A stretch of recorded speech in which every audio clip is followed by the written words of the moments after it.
Joe, and welcome to today's video.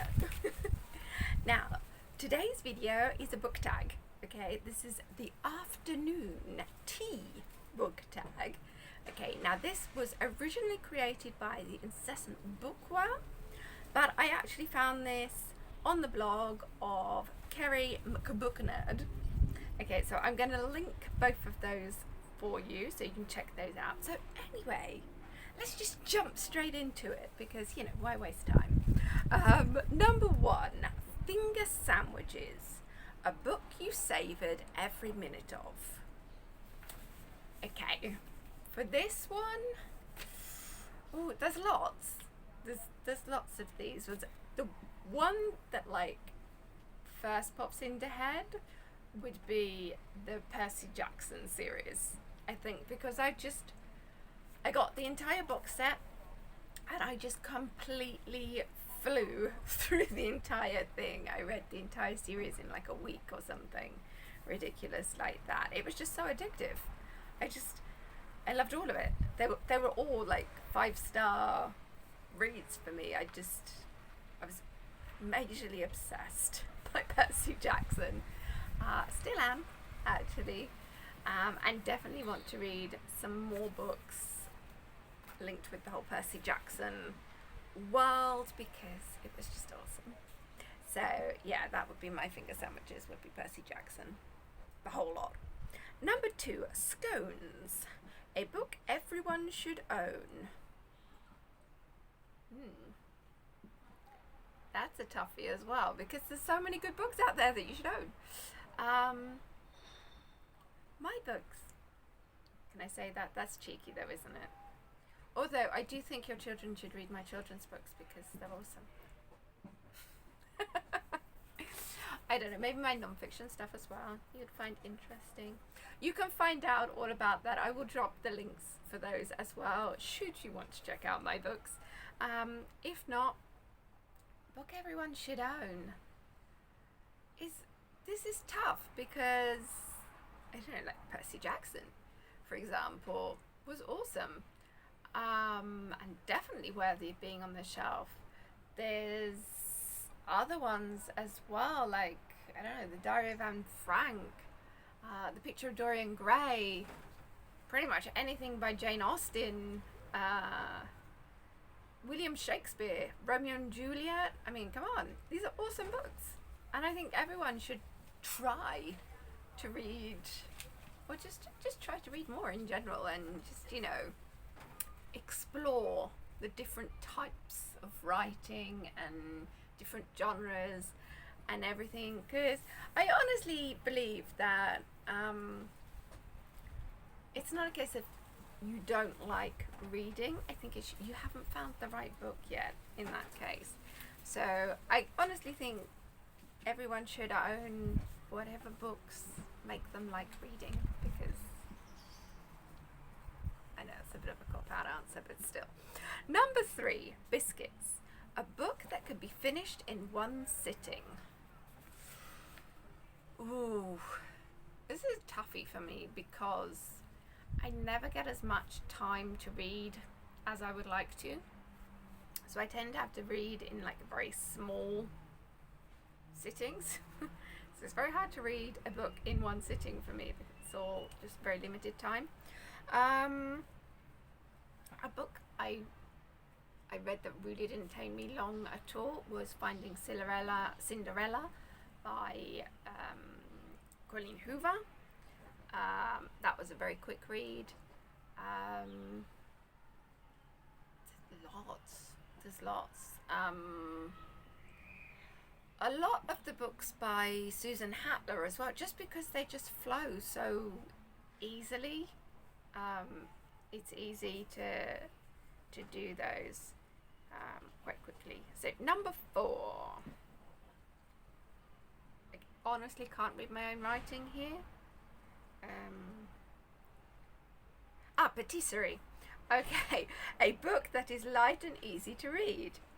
Okay, so for that, like I said, pretty much anything by Susan Hattler, she has got it down to a fine art, easy read romance books. So if you like that kind of thing, definitely check out her books. I have read many of them. You can find the reviews that I've done for them at julianstyle.com. Just do a search for Susan Hattler and they'll all pop up. Most of them very high rating as well. Also, I feel Sophie Kingsell should be in that as well for that answer, because not all of Sophie Kingsell's books, because she has done some like slightly heavier stuff as well. And I am talking under the Sophie Kingsell name, not the Madeleine Wickham one. But most of like, I don't know, one of my favourites, I mean obviously there's the Shopaholic series by Sophie Kingsell, but I think probably my all-time favourite by her would be 20s Girl. And it's so underrated because everyone, you know, Sophie Kingsell, and everyone like automatically gushes about, you know, Shopaholic series and stuff. But she's written a lot of other really good books as well. And my favourite, even more than the Shopaholic ones, is 20s Girl. So yeah, check that one out. Number 5. Again, can't read my own writing. Oh, Showstopper.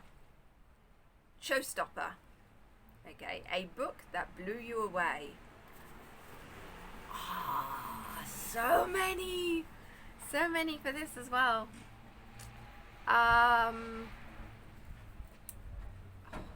Basically anything by J.P. Delaney. I think awesome. The Girl Before, The Perfect Wife. Pretty much anything I have read by J.P. Delaney has been a 5-star read for me.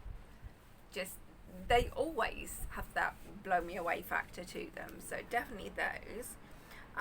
Also, 8 Perfect Murders by Peter Swanson. That was a blow you away. Also because of the mention of all the other books and things in it as well. Yeah, that one was really good. Oh my god, the Me Before You series by Jojo Moyes. How can that? No, that should be number 1 on my list for this one, definitely. All 3 books in the trilogy. Wow, they were just so good. Oh, there's so many others as well that I should mention here. The Shepherd series by Ethan Cross, one of my favourites. If you like thrillers and stuff, that so good.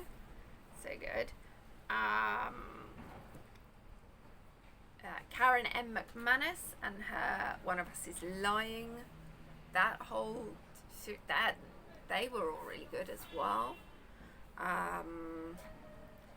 As for standalones, Geekerella by Ashley Poston, I think her surname was. That was awesome. That was so good. And also The Killing Game by J.S. Carroll. That remains one of my favourite thriller suspense reads. So if you like those. And the last one, a heartwarming classic.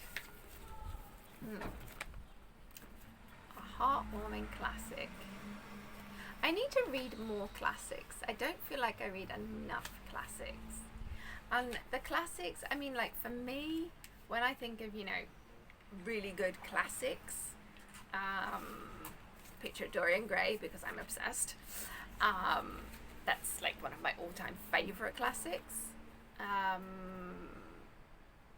But again, also Jane Austen, William Shakespeare. They're also amazing. Heartwarming though. Are any of those actually heartwarming? Is that the right? I don't think it is, you see. Heartwarming.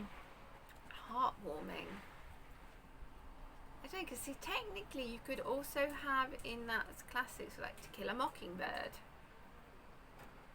Well, maybe that's slightly more heartwarming. Depending what bit you were talking about. See, it's the heartwarming part that has me stuck for the classics. I don't know, maybe something like, you know, the BFG maybe like more children's wise, as far as classics go. But then also, what would you count as a classic? Are we talking like classics? Or are we talking like modern classics as well? Because I don't know, things like Angela's Ashes by Frank McCourt. That was an amazing book. That's like a modern classic because that was just wow. I don't know. These questions are really hard, people. It's so hard to just like pinpoint one book for them as the answers. I honestly, as far as classics go, I'm struggling with this, because if it was just classic as, you know, the prompt, then yeah, there's loads of amazing classics, which I have listed for you. But heartwarming classic. Maybe I need to read more heartwarming classics.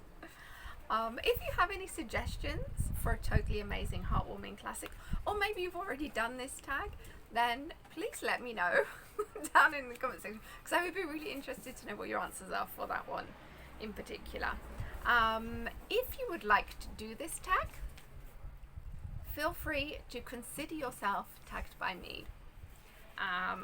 And if you do it, then again, please tag me, let me know so I can check out your answers for it as well.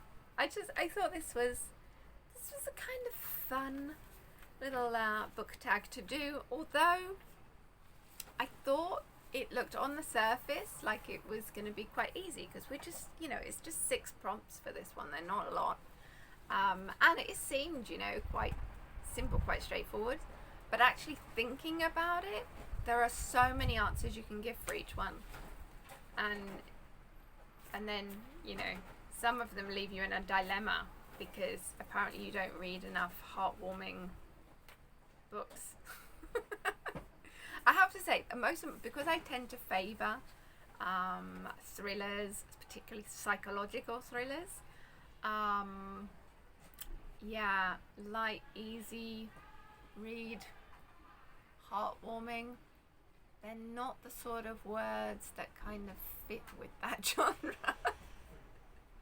So it makes it a little bit more difficult.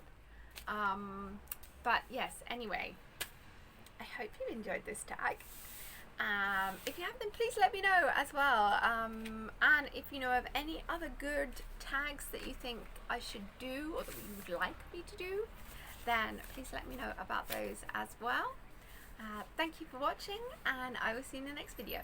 Bye!